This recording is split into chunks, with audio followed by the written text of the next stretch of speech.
শনিবার উত্তর দিনাজপুর প্রেস ক্লাবে সাংবাদিক বৈঠক করে দলত্যাগ ইস্যুতে রায়গঞ্জের তৃণমূল প্রার্থী কৃষ্ণ কল্যাণীকে কটাক্ষ করেছিলেন বিজেপি প্রার্থী কৌশিক চৌধুরী।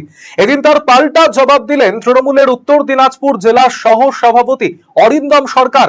অরিন্দম বাবু বলেন, বিজেপির প্রতীকে জয়ী হবার পর কৃষ্ণ কল্যাণী বুঝতে পেরেছিলেন বিজেপি কখনোই মানুষের কাজ করার জন্য সঠিক প্ল্যাটফর্ম নয়। মানুষের কাজ করতে হলে তৃণমূলই একমাত্র উপযোগী। মমতা বন্দ্যোপাধ্যায়ের উন্নয়ন, অভিষেক বন্দ্যোপাধ্যায়ের লড়াই দেখে তিনি তৃণমূলে যোগ দিয়েছিলেন।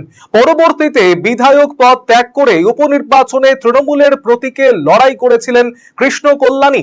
সেখানে তৃণমূল প্রার্থী হিসেবে বিপুল মার্জিনে জয়লাভ করেছিলেন তিনি। এ বিষয়ে অরিন্দম বাবু আরো কি বললেন শোনাবো। যেই সময় কৃষ্ণ কল্যাণী 21 সালে নির্বাচনে দাঁড়িয়েছিলেন, তখন তার রাজনৈতিক জীবনের শুরু। তিনি তার আগে কি ছিলেন? একজন বিজনেসম্যান এবং তার সাথে সাথে একজন সমাজকর্মী হিসাবে তিনি খ্যাত ছিলেন। তিনি করোনার সময় প্রচুর মানুষের জন্য কাজ করেছিলেন এবং পরবর্তীকালে ভেবেছিলেন মানুষের কাজ করতে গেলে কোনো দলের সাথে যাওয়া প্রয়োজন, আর সেটা হয়তো বিজেপিতে গেলে সম্ভব।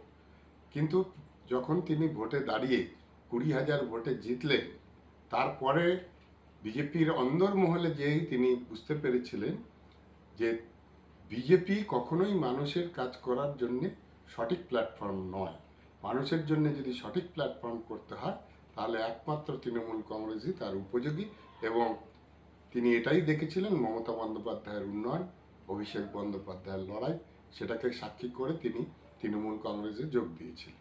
এবং পরবর্তীকালে তিনি বিজেপির এমএলএশিপ ছেড়ে, আপনারা দেখেছেন, বাই ইলেকশনে তিনি দাঁড়িয়েছিলেন এবং বাই ইলেকশনে 50,000 ভোটে বিজেপির প্রার্থীকে হারিয়ে তিনি পুনরায় বিধায়ক হয়েছিলেন। সেক্ষেত্রে দলত্যাগী কথাটা তার সাথে যায় না বলেই আমরা মনে করি।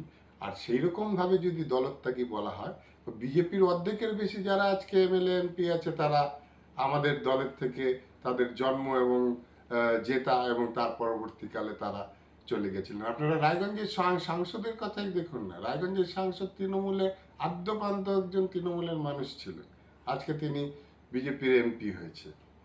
তো দলত্যাগী বলতে গেলে খালি রায়গঞ্জের সাংসদ কেন, আজকে অপোজিশন লিডার তিনিও তৃণমূলের নেতৃত্ব ছিলেন, আমাদের জেলাতে একসময় তৃণমূলের অবজারভার ছিলেন, আজকে কোথায় আছে? তো সেটা দেখে ভোট হবে না, ভোট হবে উন্নয়নকে কেন্দ্র করে। এবং কৃষ্ণ কল্যাণীর এই 1.5 বছর 2 বছর তৃণমূলে বিধায়ক হওয়ার পরে যেভাবে মানুষের জন্য তিনি কাজ করেছেন, যেভাবে গ্রাম বাংলার উন্নয়নে তিনি কাজ করেছেন, যেভাবে শহরের মানুষের পাশে দাঁড়িয়েছেন, যেভাবে প্রতিনিয়ত গরিব মানুষদের মুখে রান্না করা খাওয়ার অর্থাৎ রুটি সবজি বছরের পর বছর তিনি মানুষের কাছে পৌঁছে দিচ্ছেন, যেভাবে একটা অসুস্থ মানুষের পাশে দাঁড়াচ্ছেন, আর্থিকভাবে সাহায্য করছেন, যেভাবে হসপিটালে আইসিইউর বেড না পাওয়া গেলে কৃষ্ণ কল্যাণী একটা গরিব মানুষকে তাকে সহায়তা করছেন, একইভাবে এই সহায়তার প্রতিদান হিসাবে যেভাবে আমাদের কৃষ্ণ কল্যাণী বাই ইলেকশনে 50,000 ভোটে জিতেছিলেন, আগামী দিনেও তৃণমূলের প্রতীকে দাঁড়িয়েও একইভাবে 50,000 ক্রস করে এবার আমাদের বিধায়ক জিততে চলেছে। অর্থাৎ ওনার যে বিজেপির যিনি প্রার্থী, তার সম্যক ধারণাই নেই বিজেপি সম্পর্কে। বিজেপি মানুষের উপরে শুধুমাত্র একটার পর একটা বোঝা চাপিয়ে গেছে। নোটবন্দি বলেন, আজকে আধার কার্ডের লিঙ্ক বলেন, আজকে গ্যাসের লাইনের দাঁড়ানোর কথা বলেন, আজকে ভোটবন্দি বলেন, মানুষকে ভোট না দিতে পারে জন্যে তাদের সমস্ত নাম কেটে দেওয়া হচ্ছে, লক্ষ লক্ষ মানুষের নাম কেটে দেওয়া হচ্ছে। গোটা আজকে জনসমাজ পশ্চিমবঙ্গের একটা অতৃষ্ট অবস্থার মধ্যে পৌঁছে গেছে এই বিজেপির কার্যক্রমের মধ্যে দিয়ে। আর মুখ্যমন্ত্রী মমতা বন্দ্যোপাধ্যায় 100টার উপর প্রকল্প দিয়ে মানুষের পাশে দাঁড়াচ্ছে। মানুষ অত্যাচার সহ্য করবে না উন্নয়নের পাশে থাকবে, এটা সবাই জানে। মানুষ উন্নয়নের সাথে থাকতে অভ্যস্ত এবং থাকতে পছন্দ করেন, আর যারা অত্যাচারী তাদেরকে নিশ্চিতভাবে রিজেক্ট করবে। সেই কারণেই বিজেপির প্রার্থী যেই হোক, বিজেপির সিম্বল।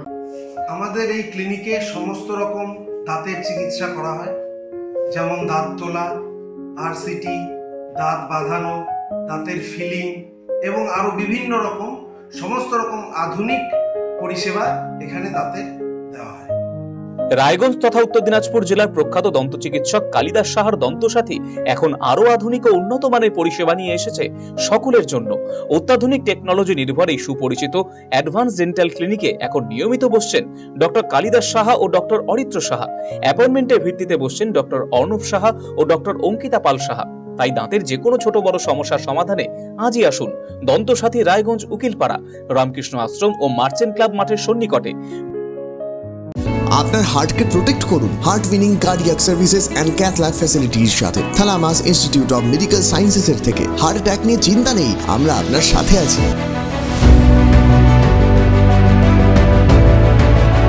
আপনার কার্ডিয়াক হেলথের যত্ন নেওয়ার জন্য ভিজিট করুন thalamus institute of medical sciences, Phulbari, battalion মোড়ের কাছে, শিলিগুড়িতে। কল 03561 354100।